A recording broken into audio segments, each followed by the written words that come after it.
स्वागत है आप सभी का नई वीडियो में। आज मेरे बेटे की शादी थी। मैं बहुत खुश थी।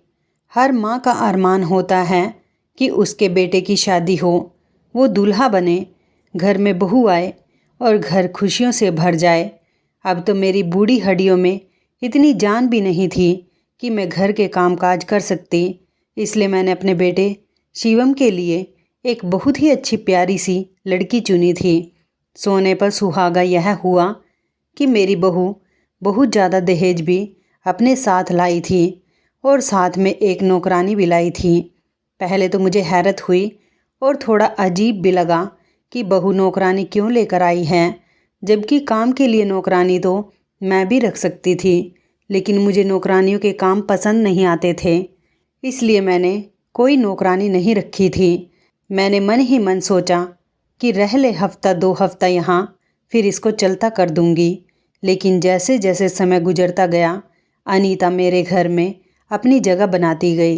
न जाने क्या था जो मुझे उसकी तरफ खींचता था। उससे मुझे एक लगाव हो गया था। जहाँ तक बात मेरी बहू की है, तो मैंने अपनी बहू को पहली बार एक पार्लर में देखा था, जहाँ मैं अपनी बहन की बेटी के साथ गई थी। वरना मैं पार्लर के चक्कर में नहीं पड़ती। लेकिन जब मैंने पार्लर वाली लड़की को देखा तो वह मुझे बहुत अच्छी लगी थी। सुलझी और संस्कारी मेरे दिल को भा गई थी। उसकी माँ भी उसके साथ होती थी। बातों बातों में मैंने उनसे रिश्ते की बात कर ली और फिर ये सिलसिला चल पड़ा था। अब मैं अपने इस फैसले से खुश थी। मेरी बहू, जिसका नाम मीना था, बहुत ही अच्छी थी और काम वाली अनीता भी बहुत अच्छी थी। लेकिन नौकरानी हर वक्त नकाब में ही रहती थी। ये बात बड़ी ही अजीब थी। खैर, मैं खामोश रही। मैं अपने किचन का काम किसी को करने नहीं देती थी। लेकिन वह लड़की यहाँ भी मुझे मात दे गई। वह बहुत ही प्यारी और सुलझी हुई लड़की थी, साथ ही साथ बहुत ही धार्मिक भी थी। रोज़ सुबह उठकर भगवान की आरती करती, प्यारे प्यारे भजन गाती तो दिल खुश हो जाता। उसकी बातों से खुश होकर मैंने उसे दिल से खाना बनाने का काम भी सौंप दिया। अब मैं बहुत सुकून में थी। वह लड़की ना सिर्फ घर के काम करती, बल्कि मेरी भी इतनी सेवा करती कि मैं हैरान रह जाती। लेकिन आज तक मैंने उसका चेहरा नहीं देखा था, क्योंकि वह हर वक्त अपने चेहरे पर नकाब ही रखती थी। मैंने कई बार समझाया कि घर में ये नकाब हटा दिया करो, भला यहाँ होता ही कौन है। हम सास बहू होते थे। बाकी मेरा बेटा शिवम भी सवेरे ही काम पर निकलता तो शाम को लौटता था। मगर मेरी बात पर अनीता घबरा जाती थी। उसके हाथ पैर कांपने लगते थे। ऐसे ही एक दिन मैं उससे कह रही थी कि अपने चेहरे का यह नकाब हटा दो, तुम्हें हम लोगों से अपना चेहरा छुपाने की क्या ज़रूरत है। और तभी मेरी बहू आ गई और अनीता के सामने खड़ी हो गई। बोली, माँ जी, इसको कुछ मत कहें, ये अपना चेहरा किसी को नहीं दिखाती, इसे बहुत ही शर्म आती है। दूसरों के सामने इसको पर्दे में ही सुकून मिलता है, तो आप इसे पर्दा हटाने के लिए ना कहा करें। अनीता के जाने के बाद मेरी बहू मेरे पास ही आकर बैठ गई और धीरे से बोली, मम्मी जी, हमने उसका चेहरा देखकर करना ही क्या है, जब हमें वह इतना सुख चैन दे रही है। देखो ना, पूरा घर कैसे शीशे की तरह चमकाती रहती है, खाना कितना स्वादिष्ट बनाती है। मैंने देखा है देर रात तक आपके पैर भी दबाती रहती है। कहीं ऐसा ना हो कि हमारी जिद पर वो नाराज़ हो जाए और काम ही छोड़कर चली जाए। मैंने भी 1-2 बार शुरू में उससे कहा था कि अपने चेहरे से नकाब हटा दिया करो, लेकिन उसने कहा कि मैडम जी, मैं अपना चेहरा किसी को नहीं दिखाती, मेरा ये रूल है। मैंने आज तक अपना काम अपना चेहरा छुपा कर ही किया है और मैं आगे भी अपना चेहरा किसी को नहीं दिखाना चाहती। फिर मैंने भी उसे उसके हाल पर छोड़ दिया है। आप भी उसे उसके हाल पर छोड़ दें। बस वह हमें हमारे मन का काम करके दे रही है, तो हमें और क्या चाहिए। और फिर ऐसी काम वालियाँ कहाँ मिलती हैं। मीना की बात पर मैं खामोश हो गई थी, लेकिन मेरे दिल में अजीब सी खटपट हो रही थी। भला हम औरतों से कैसा पर्दा। चलो, मर्द घर पर होते तो अलग बात थी। यूं ही समय गुजरता गया। एक रात मेरी आँख खुली और मैं पानी लेने किचन की तरफ जाने लगी। मैंने देखा अनीता किचन के साथ वाले कमरे में बने मंदिर में बैठी हुई थी और भगवान से प्रार्थना कर रही थी। वहाँ दरवाज़ा खुला हुआ था, इस समय अनीता के चेहरे पर पर्दा नहीं था। वो खुले चेहरे के साथ भगवान की पूजा कर रही थी। मैंने दिल ही दिल में सोचा कि कितनी धार्मिक बच्ची है। वह अपनी पूजा में मगन थी। वह मेरी तरफ से पीठ करके बैठी हुई थी। उसका चेहरा दूसरी तरफ था, लेकिन मैं जानती थी कि इस वक्त उसने अपने चेहरे को छुपा नहीं रखा है। मैं उत्सुकता के हाथों मजबूर होकर वहाँ खड़ी रही कि शायद उसकी एक झलक मुझे दिखाई दे जाए। और अचानक ही उसने अपनी गर्दन थोड़ी सी पीछे को मोड़ी थी, तो उसके चेहरे का रुख मेरी तरफ हो गया था। और जैसे ही उसका चेहरा मेरी तरफ हुआ था और मैंने उसका चेहरा देखा, तो मैं गिरते गिरते बची थी। मेरा पूरा शरीर काँप उठा था। हे भगवान, यह तो मुझे अचानक से खांसी का दौरा पड़ा और मैंने जल्दी से पानी का गिलास मुंह से लगा लिया। लेकिन तब तक अनीता की नज़र भी मुझ पर पड़ चुकी थी। मेरा तो यह हाल था कि मेरा पूरा शरीर ही काँप रहा था। मैं खुद को संभालने की कोशिश कर रही थी, लेकिन संभाल नहीं पा रही थी। वो जल्दी से घबरा कर उठी और कमरे के अंधेरे कोने की तरफ भागकर खुद को मेरी नज़रों से छुपाने की कोशिश करने लगी थी। लेकिन मैं उसका चेहरा तब तक देख चुकी थी। मैं जैसे तैसे खुद को घसीटते हुए अपने कमरे में लेकर आई थी और बेड पर गिर सी गई थी।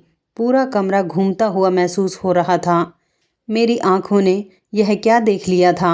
जब से मैंने अनीता का चेहरा देखा था, तब से मुझे बहुत बेचैनी हो रही थी। सारी रात मैंने कांटों पर गुजारी थी। सारी रात मैं सो न सकी।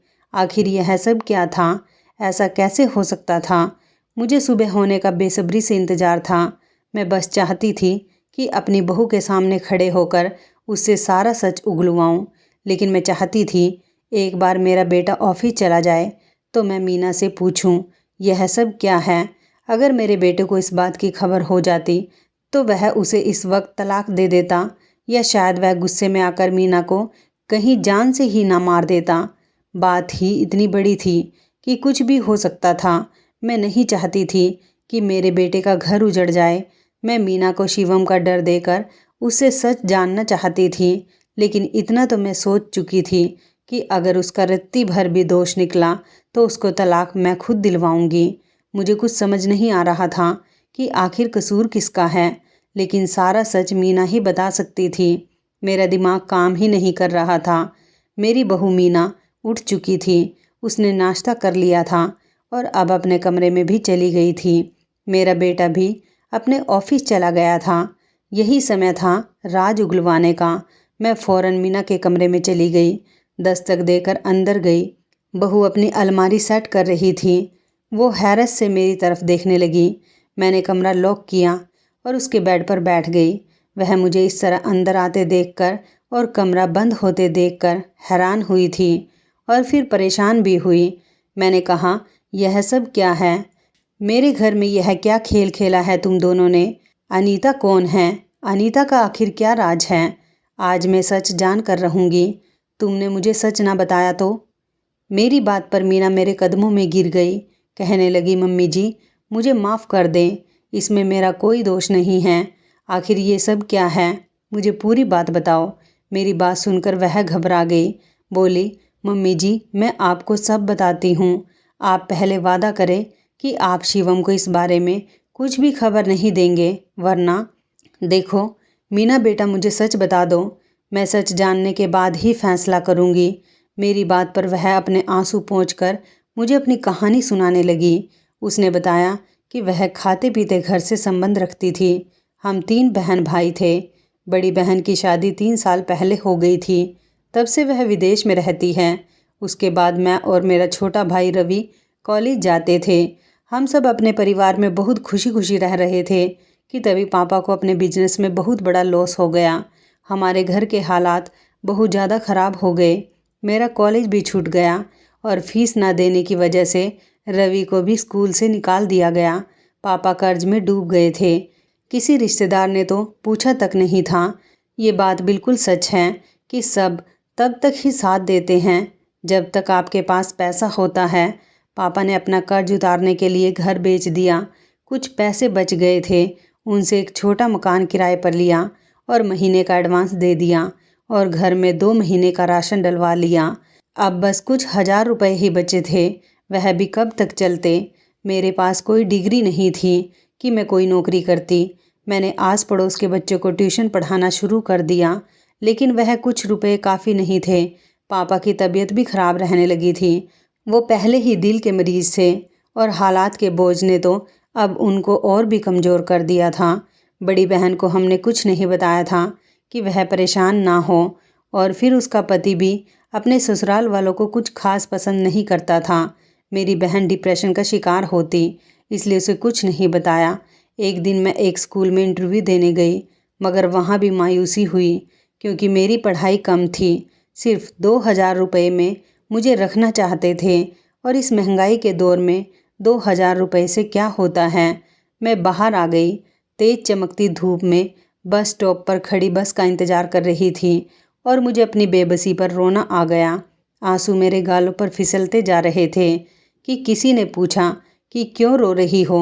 मैंने चौंक कर देखा तो मैं बहुत ज़्यादा डर गई।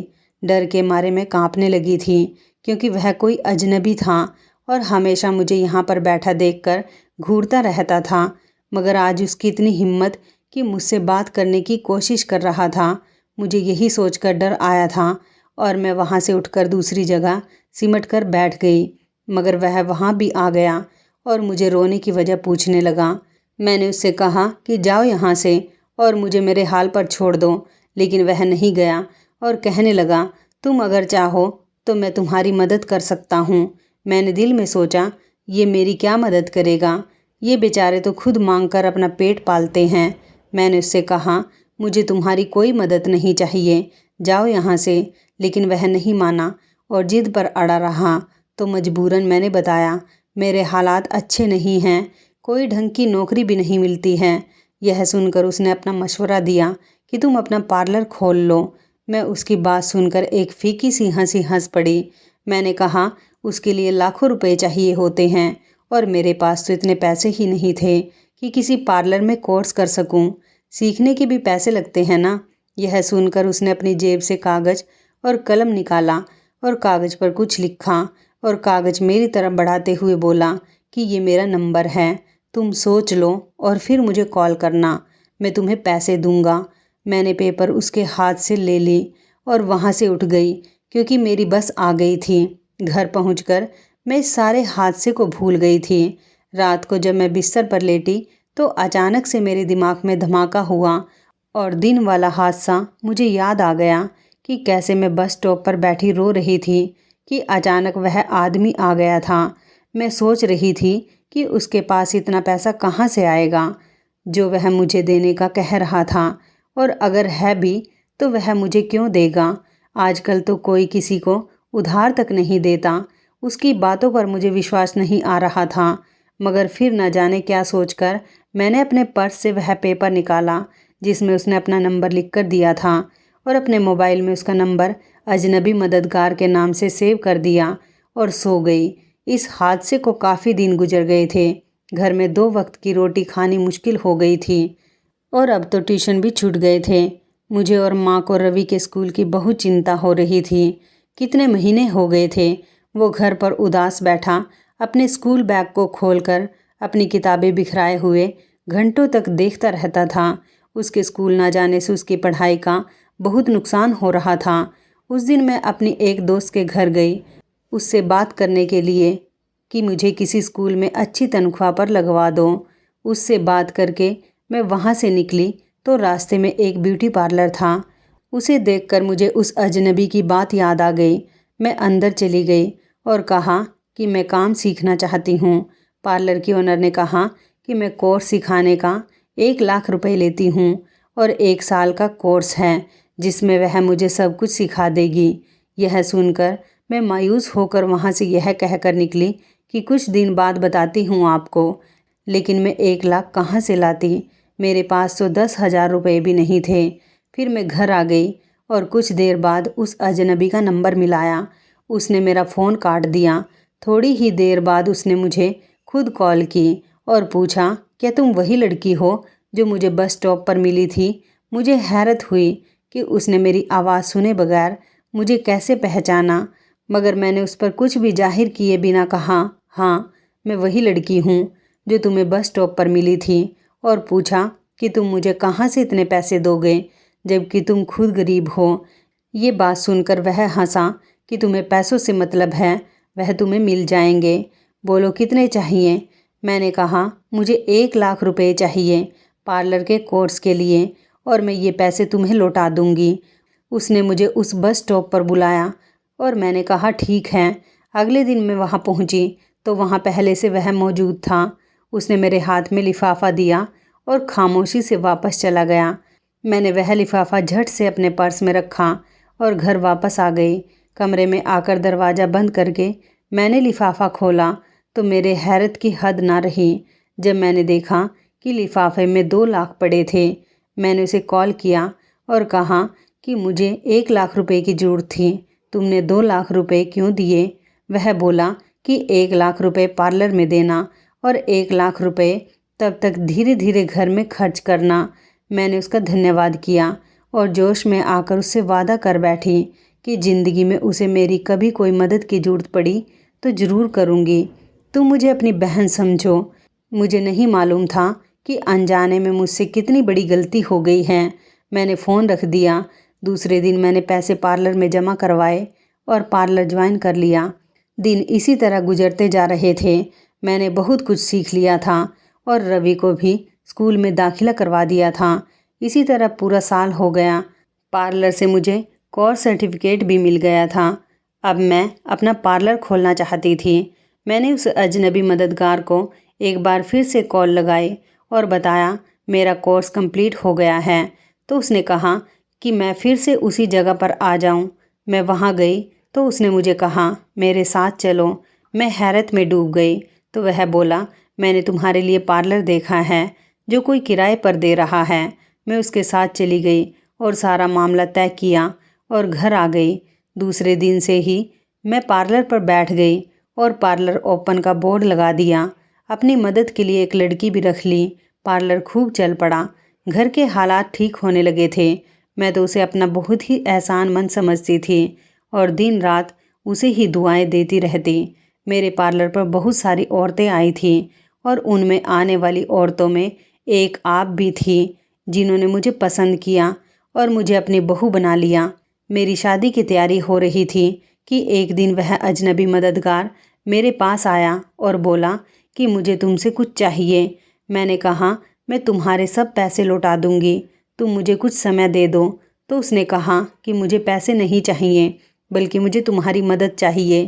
फिर उसने मुझे मेरी नादानी में किया गया मेरा वह वादा याद दिलाया जो मैंने अपनी नादानी में किया था। मैंने उसे 2 लाख के बदले कहा था कि मैं उसकी कोई भी मदद करूंगी। मैं उसकी बात सुनकर काफ़ी परेशान हो गई थी कि ना जाने अब वह मुझसे क्या मांग ले। लेकिन मैंने दिल कड़ा करके कहा कि मांगो, क्या मांगते हो। लेकिन उसकी बात सुनकर मेरे तो सर पर आसमान गिर पड़ा था। उसने मुझसे कहा कि तुम मुझे अपने साथ अपने दहेज में लेकर जाओगी। मैं हैरान हुई, मगर यह कैसे हो सकता है। तो वह बोला कि मैं तुम्हें बताता हूँ, तुम मुझे अपने साथ काम वाली बनाकर ले जाना। मैं हर वक्त खुद को ढक कर रखूँगा, किसी को खबर तक नहीं होगी कि मैं कौन हूँ। उसकी बात सुनकर मुझे अब गुस्सा आने लगा था और मैं उस पर चिल्लाई कि मैं यह सब क्यों करूँगी। मैं मानती हूँ तुम मेरे मददगार हो, मैं तुम्हारी एहसानमंद भी हूँ, मगर मैं अपने होने वाले पति को इतना बड़ा धोखा हरगिज़ नहीं दे सकती। मैं क्यों गैर आदमी को अपने घर लेकर जाऊँ। मुझे क्या मालूम तुम किस इरादे से और कैसी नीयत के साथ जाना चाहते हो। मैं ऐसा नहीं करूँगी। मैंने मुड़कर अपनी तिजोरी का लॉक खोला। मेरी तिजोरी नोटों से भरी पड़ी थी। मैंने अच्छा खासा पैसा जमा कर लिया था। मैं इस आदमी के पैसे बस देने ही वाली थी। मैंने 2 लाख रुपए भी अलग लिफाफे में डालकर रख लिए थे कि ना जाने कब मेरे मददगार को इन पैसों की ज़रूरत पड़ जाए। मैंने वह लिफाफा उसकी तरफ बढ़ा दिया और कहा गिन लो, इसमें पूरे 2 लाख रुपए हैं। यह लो और जाओ यहाँ से। आज से तुम्हारा मेरा रिश्ता ख़त्म। वह मेरी बात सुनकर एकदम से मेरे पाँव में गिरकर रोने लगा। मैं डर कर पीछे हटी थी। वह ज़ोर ज़ोर से रो रहा था। उसने मेरे सामने हाथ जोड़ दिए। वो ऐसे रो रहा था जैसे छोटा बच्चा भीड़ में अपनी माँ से जुदा होकर डर के मारे रोने लगता है। उसकी हालत देखकर मेरा दिल पसीज गया। मैं भी ज़मीन पर उसके पास बैठ गई। मैंने कहा, राजू भाई क्या बात है, आपको क्या हो गया है? मेरी बात सुनकर वह उम्मीद भरी नज़रों से मुझे ताकने लगा। उसने हाथ जोड़कर कहा कि मीना, मुझे मेरी माँ से मिला दो। मैंने कहा, कौन सी माँ? मैं हैरान हुई थी। उसने कहा, तुम्हारी होने वाली सास मेरी माँ है। मैं अपनी माँ की सेवा करना चाहता हूँ। मुझे तुम अपने साथ ले चलो। मेरी इस आरजू को पूरा हो लेने दो। उसकी बात सुनकर मुझे धक्का सा लगा था। ये कैसे हो सकता है कि वह मेरे पति का भाई हो? अगर वह मेरी सास का ही बेटा है तो यूं चोरी छिपे दरवाजे से क्यों जाना चाहता है? मेरे पास बहुत सारे सवाल थे जो मेरे दिमाग में उठे थे जब वह बोला था, मुझे मालूम है कि तुम मेरी बात सुनकर हैरान हो जाओगी। तुम अब यही सोच रही होगी कि अगर मैं सच कह रहा हूँ तो सीधे तरीके से क्यों नहीं चला जाता अपने घर। मेरी मजबूरी है मीना बहन। वह बहुत रो रहा था। रोते रोते वह मुझे अपनी दास्तान सुनाने लगा।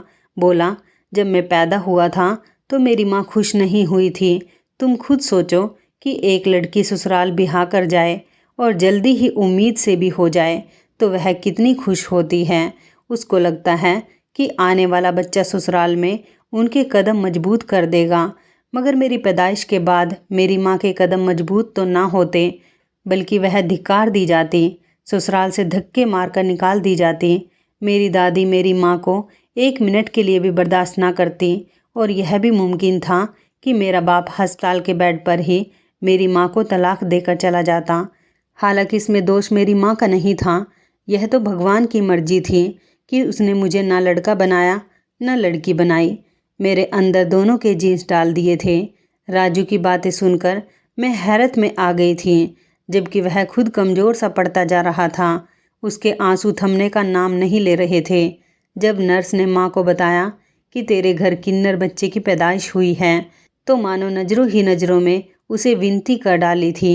वह भी मम्मी का दुख समझकर चुप हो गई और पापा को मुबारकबाद दी कि आपके घर लड़का पैदा हुआ है। सब खुशी से फूले नहीं समा रहे थे। हर कोई मेरी माँ के आगे पीछे हो रहा था, जबकि वह खामोशी से कोने में बैठी आंसू बहाए जा रही थी। जैसे जैसे मैं बड़ा होता गया और मैंने जब भी माँ को देखा वह रोती ही रहती थी। मुझे नहीं मालूम उन्होंने कैसे मुझे घर वालों से छुपा कर बड़ा किया था। घर में किसी को कुछ भी मालूम नहीं हो सका था कि मैं ना लड़का हूँ ना लड़की हूँ बल्कि किन्नर हूँ। माँ मुझे लड़कों वाले कपड़े पहनाती थी, लड़कों वाले स्कूल में डाल दिया था, लेकिन मुझे लड़के नहीं भाते थे। मेरा दिल करता कि मैं गेम बल्ले से नहीं अपनी छोटी बहन रानी की गुड़ियों से खेलूं। मुझे मम्मी की मेकअप की चीज़ें अच्छी लगने लगी थी। उनके जेवर, उनके कपड़े सब बहुत अच्छा लगता था। मैंने एक दिन मम्मी की लाल लिपस्टिक उठाकर अपने होठों पर लगा ली और बाहर आंगन में निकल आया। मेरी दादी हंस हंस कर पागल हो रही थी। मम्मी को बुलाकर कहा, देख तेरा बेटा तो लड़की बन गया है। उस दिन मम्मी मुझे बाजू से पकड़कर कमरे में ले गई। कमरे का दरवाज़ा बंद करके मुझे पापा की बेल्ट से बहुत मारा था। मेरा नाजुक सा शरीर था। मैं यही कोई 6 साल का छोटा सा बच्चा ही तो था। मुझे मारते मारते मेरी माँ थक गई, लेकिन मेरी माँ को मुझ पर रहम नहीं आया था। जब मेरे शरीर से खून बहने लगा तब उसका हाथ रुका था। अब वह मुझसे भी ज़्यादा चीख रही थी और रो रही थी। हम दोनों माँ बेटे रो रो कर निढाल हो चुके थे। मेरी दादी ने दरवाज़ा बजाया, लेकिन मम्मी ने ना खोला। वह अपना सर दीवार से मार मार कर जख्मी कर चुकी थी। हम दोनों को अस्पताल ले जाया गया। वह मेरे लिए तड़प रही थी और मैं अपनी माँ के लिए। मैं कितनी ही देर तक मम्मी की तकलीफ़ याद करके रोता रहा और मम्मी तो हर समय हाथ जोड़कर मुझसे माफ़ी मांगती रही थी। उस दिन मम्मी ने मुझे समझाया कि अगर तुमने दोबारा ऐसी हरकत की तो पापा तुम्हें ऐसी जगह छोड़ आएंगे जहाँ हर रोज़ ऐसी ही मार पड़ेगी। उस दिन के बाद से मैंने ऐसा कोई भी काम करने के बारे में नहीं सोचा था। कई बार दिल चाहा कि मैं खुद को सजाऊं संवारूं, मगर मैंने अपने दिल की इस ख्वाहिश को रोंद डाला। कई साल बीत गए। मम्मी की मार भी मैं भूल गया था, लेकिन जो सबक वह हर रोज़ पढ़ाया करती थी मैं वह भी एक कान से सुनकर दूसरे कान से निकाल देता था। लेकिन एक दिन मैंने अपनी ज़िंदगी की सबसे बड़ी गलती कर डाली। मुझे याद है उस दिन मैं 10 साल का हुआ था तो पापा ने घर पर ही छोटी सी सालगिरह मनाने का सोचा था। मेरी माँ मेरे लिए बहुत ही अच्छी ड्रेस निकाल कर रख कर गई थी, लेकिन मैंने अपनी छोटी बहन रानी की फ़्रॉक उठाई और पहन ली और माँ का मेकअप भी कर लिया। और जब मैं बाहर केक काटने के लिए निकला तो सब हंस पड़े थे। मेरी माँ भी हंसती हुई मेरे सर पर हल्की सी चपेट लगाकर बोली, तुम्हारी मजाक की आदत पता नहीं कब जाएगी। फिर वह मुझे कमरे में ले गई। मुझे दोबारा तैयार करते हुए वह बेतहाशा रो रही थी। मैंने वजह पूछी तो वह बोली कि तुमने बहुत गलत किया है, तुम्हें इसकी सज़ा मिलेगी और शायद तुम्हारी सज़ा मुझे भी ज़िंदगी भर दर्द देगी। मैंने वजह पूछी तो वह कुछ नहीं बोली। अगले दिन मेरी माँ मुझे बाज़ार ले गई, लेकिन यह बाज़ार तो नहीं था। वो मुझे एक अजीब से इलाके में ले गई थी। वहाँ की तंग छोटी छोटी गलियों से गुजरते हुए वो मुझे उस घर में ले गई जहाँ सभी मेरे जैसे लोग थे, यानी कि यह किन्नरों का घर था। बात बात पर ताली पीटते थे। मुझे बड़ी घबराहट हो रही थी। मैंने माँ का हाथ हिलाकर कहा, माँ यहाँ से चलो, मुझे डर लग रहा है, मेरा सांस घुट रहा है। मगर वह एक बूढ़े से आदमी के पास आकर बैठ गई। उस आदमी को सब लोग गुरु कहकर बुला रहे थे। गुरु ने मुझे अपने पास बुलाकर कहा, आज से मैं तुम्हारी माँ हूँ। मैंने अपनी माँ का कंधा फिर से हिलाकर कहा, माँ उठो, घर चलें। पता नहीं क्यों मेरा दिल डर से कांप रहा था। वही हुआ जिसका डर था। मेरी माँ उठकर बाहर की तरफ चल दी। मैं उसके पीछे लपका था। मुझे गुरु के चेलों ने पकड़ लिया। मैं चीखता रहा, चिल्लाता रहा, लेकिन तब मम्मी ने पीछे मुड़कर भी नहीं देखा था। मेरा नन्हा सा दिल कांप रहा था। मेरा दिल कह रहा था कि मैं ज़ोर ज़ोर से चीख कर अपनी माँ के पैरों में लिपट जाऊं और रोते हुए उन्हें बताऊं कि मैं उनके बिना नहीं रह सकता। मुझे वह खुद से जुदा ना करें। मैं अपनी मम्मी के पास जा भी नहीं सकता था, क्योंकि गुरु के चेलों ने मुझे कसकर पकड़ रखा था। धीरे धीरे मेरी माँ मेरी नज़रों से ओझल हो गई थी और गुरु के चेले मुझे कसकर पकड़े हुए थे। मेरे कमज़ोर से बदन में इतनी ताकत कहाँ थी कि मैं उन हट्टे कट्टे चेलों से खुद को छुड़ा लेता। मैं सारी रात दहाड़े मार मार कर रोता रहा। गुरु मुझे प्यार से समझाता रहा, मगर वह समझने की उम्र तो नहीं थी ना। सुबह सवेरे ही मम्मी मुझसे मिलने चली आई। मैं उनसे लिपटकर एक बार फिर बहुत रोया था। मम्मी ने मुझे अपने हाथों से खाना खिलाया और फिर चली गई, मेरे किसी सवाल का जवाब दिए बगैर। मैंने वादा भी किया था कि मैं आज के बाद लिपस्टिक पाउडर को हाथ भी नहीं लगाऊंगा, रानी की फ़्रॉक भी नहीं पहनूंगा, मगर वह चुप ही रही। गुरु मुझे प्यार करता तो मुझे उससे घिन आती। मैं सबसे अलग बैठा, घर वालों को याद करके रोता रहा। एक दिन गुरु मेरे पास आकर बैठ गया। मैं रो रहा था तो वह भी रोने लगा। उसने मुझे बताया कि उसके माँ बाप तो पैदा होते ही उसे इस जगह पर छोड़ गए थे। उसे तो अपने बाप और माँ का भी कुछ पता नहीं था और ना ही उनसे कोई मिलने आता था। गुरु ने मुझे बताया कि मैं उन जैसा ही हूँ, मुझे अब उनके साथ ही रहना पड़ेगा। मुझे बहुत गुस्सा आया था। मुझे यहाँ आए हुए 1 महीना हो गया था। माँ मुझे रोज़ मिलने आया करती थी। तब माँ ने मुझे बताया कि सब तुम्हें याद करके बहुत रोते हैं, लेकिन मम्मी ने सब घर वालों को बता रखा था कि मैं गुम हो गया हूँ। मुझे उस दिन पता चला कि सबके पीछे मेरी मम्मी ही थी। वह मुझे अपने साथ रखना ही नहीं चाहती थी। फिर मैंने ही समझौता करना सीख लिया था।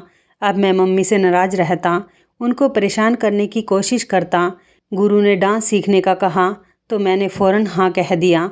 अब मैं खूब मेकअप करके मम्मी से मिलता था ताकि वह गुस्से में आकर मुझे घर ले जाए, मगर मेरी माँ का दिल ना पिघला। गुरु ने मेरे फ़न को तराश तराश कर मुझे हीरो बना दिया था। अब मैं पूरी तरह बदल चुका था। मम्मी मिलने आती तो मैं अब नहीं मिलता था। पूरे शहर में मेरे नाम के चर्चे होने लगे थे। मैं अब जवान हो गया था और पहले से ज़्यादा खूबसूरत भी। मैंने खूब दौलत कमाई। मेरा गुरु बहुत ही बूढ़ा हो चुका था। मैं सारा सारा दिन उसकी सेवा करता, उसके लिए हर ऐशो आराम का इंतज़ाम करता। गुरु मुझे हर वक्त दुआएं देता रहता था। एक दिन उसने मुझे अपने पास बिठाकर कहा कि मेरी इच्छा है कि तुम धार्मिक शिक्षा हासिल करो। मुझे अब अपनी गलती का एहसास हो रहा है कि मैंने तुम्हें धार्मिक शिक्षा से अलग रखा। भले ही हम तीसरी जाति के होते हैं, लेकिन हमें बनाने वाला भी हमारा भगवान ही होता है और हमें अपने भगवान से दूर नहीं होना चाहिए। मैं चाहता हूँ कि तुम ज़्यादा से ज़्यादा धार्मिक शिक्षा हासिल करो और अच्छी बातें सीखो और फिर लोगों का भला करो। उसने मुझे बता दिया था कि तुम वहाँ जाओ और यह धार्मिक शिक्षा सीखना। जो लड़की तुम्हें धार्मिक शिक्षा देगी बहुत ही धार्मिक और पवित्र लड़की है। इतना कहकर वह मर गया था। अब यह मेरे गुरु की आखिरी इच्छा थी। ना चाहते हुए भी मुझे इस पते पर जाना पड़ा। मैं दरवाजे पर खड़ा था जब मुझे घर के अंदर से बहुत ही खूबसूरत आवाज़ में भजन गाने की आवाज़ आ रही थी। मैं जम सा गया था। ऐसी प्यारी सुरीली आवाज़ और ऐसे दिल छू लेने वाले भजन कि मैं बहुत देर तक खड़ा खड़ा सुनता रहा। भगवान के लिए गाए गए भजन थे कि अगर तुम पाप करना छोड़ दो तो मैं वचन देता हूँ कि मैं तुम्हारे सारे पापों को माफ़ कर दूंगा। इसके अलावा भी और भी बहुत दिल छू लेने वाली बातें उन भजनों में थी। इन बातों ने मेरे ऊपर इतना असर किया कि मैं वहीं से खड़े खड़े पलट आया था। मैं घर जाकर पूरी रात रोता रहा और भगवान से माफ़ी मांगता रहा। मैंने अपनी माँ का कितना दिल दुखाया था। ये मेरा सबसे बड़ा पाप था। मेरी वजह से मेरी माँ कितना रोई थी। बाद में भी मैं जानबूझकर अपनी माँ को रुलाता रहता था। मैंने डांस करना छोड़ दिया और मैं धार्मिक शिक्षा लेने लगा और अपना पेट पालने के लिए मैंने मजदूरी करना शुरू कर दिया। और तब मुझे रोज़ाना जिन आँखों का और जिस तरह के लोगों का सामना करना पड़ता था वो मैं ही जानता था। तब मुझे मेरी माँ की मजबूरी समझ आई थी। मेरी माँ आखिर क्या कर लेती। उनकी बेटी भी जवान हो गई थी। फिर भला एक तीसरी जाति के इंसान की बहन से कौन शादी करता। मैंने अपना सारा पैसा जमा करके रखा था ताकि किसी ज़रूरतमंद के काम आ सकूं। मुझे जहाँ भी कोई ज़रूरतमंद दिखाई देता मैं उसकी मदद कर देता था। तुम भी मुझे ज़रूरतमंद लगी इसलिए मैंने तुम्हें सारा पैसा दे दिया। मैं अपनी माँ से मिलना चाहता हूँ। ये मेरी आखिरी इच्छा है। मैं उनकी सेवा करके अपने भगवान को राज़ी करना चाहता हूँ। मैंने अपनी माँ का जितना दिल दुखाया है मैं उन्हें अपनी सेवा से खुश करना चाहता हूँ। एक दिन तुमसे मिलने पार्लर आया तो मैंने वहाँ अपनी माँ को देख लिया था। फिर पता चला वह तुम्हें अपने बेटे यानी मेरे भाई से बिहाना चाहती है। तभी मैं तुम्हारे पास चला आया। राजू सारी बात सुनाकर रो दिया था। मैं भी रोती रह गई थी। मम्मी जी, उसकी बातें सुनकर मैं खुद को रोक नहीं पाई थी। क्या मैंने गलत किया? मेरी बहू मुझसे सवाल कर रही थी जबकि मैं तो ज़मीन में धंस सी गई थी। मैं अपनी बहू के गले लगकर खूब रोई थी। मुझे मेरा नन्हा मुन्ना सा राजू याद आ गया था। उसने कैसी कैसी तकलीफ़ें झेली थी। मैं भागकर उसके कमरे में गई तो वह अपना सामान पैक कर रहा था। मुझे देखकर मेरे कदमों में गिर गया। मैंने उसको उठाया और उसके आगे हाथ जोड़कर अपनी हर गलती मानी। मैंने गिड़गिड़ाकर उससे माफ़ी मांगी। उसने मुझे माफ़ कर दिया था। मेरा राजू मेरे सीने से लगा, बच्चों की तरह रो रहा था। वह मुझसे जुदा हुआ और अपना सामान उठाकर चल दिया। मैंने उसका बैग उसके हाथ से छीनकर कहा कि तुम मेरे पास रहोगे। वह घबराकर बोला कि मम्मी, मैं आपकी ज़िंदगी मुश्किल नहीं बनाना चाहता। मैं बोली, मुझे ऐसा लग रहा था जैसे मेरी आवाज़ किसी गहरे कुएं से आ रही है। मैंने कहा, बेटा, ज़िंदगी तो मैंने तुम्हारी मुश्किल बना दी थी। लोगों का डर इस कदर मुझ पर हावी हो चुका था कि मैं भगवान के कहर को भी भूल गई थी। अगर वह मुझसे पूछ ले कि बेटा और बेटी मैंने दिए थे तो तुमने रख लिए, मैंने अपनी पसंद से एक बहुत ही ख़ास चीज़ तुम्हें दी तो तुमने उससे छुटकारा ले लिया, तो मैं उसे क्या जवाब दूंगी? मुझे मेरे भगवान के सामने शर्मिंदा होने से बचा ले। मैंने राजू के सामने हाथ जोड़ दिए तो वह भागकर मुझसे लिपट गया। मैंने पूरे मोहल्ले में मिठाई बांटी थी कि मेरा गुमशुदा बेटा लौट आया है। मैंने भगवान का धन्यवाद किया कि भगवान ने मेरी गलती सुधारने का मुझे मौका दिया था। तो इस कहानी के बारे में आपकी क्या राय है? कमेंट करके ज़रूर बताइएगा। दोस्तों, आपको हमारी ये कहानी कैसी लगी? आप हमें कमेंट बॉक्स में ज़रूर बताएं। यदि आपके पास भी ऐसी कोई प्यारी सी कहानी है या फिर ऐसी कोई कहानी जिससे कुछ शिक्षा मिले तो आप हमारे साथ उसको ज़रूर शेयर करें। दोस्तों, यदि आपको हमारी ये वीडियो अच्छी लगे तो आप हमारी इस वीडियो को लाइक शेयर ज़रूर करें और ऐसी ही दिल को छू लेने वाली प्रेरणादायक कहानियाँ सुनने के लिए हमारे चैनल को भी सब्सक्राइब करें। यदि आप हमें फेसबुक पर देख रहे हैं तो आप हमारे फेसबुक पेज को लाइक और फॉलो ज़रूर करें। तो दोस्तों, फिर मिलते हैं ऐसी ही ज़बरदस्त कहानी या टिप्स के साथ नई वीडियो में। तब तक के लिए आप सभी का धन्यवाद। आप सभी अपना ख्याल रखना। आपका दिन शुभ व मंगलमय हो।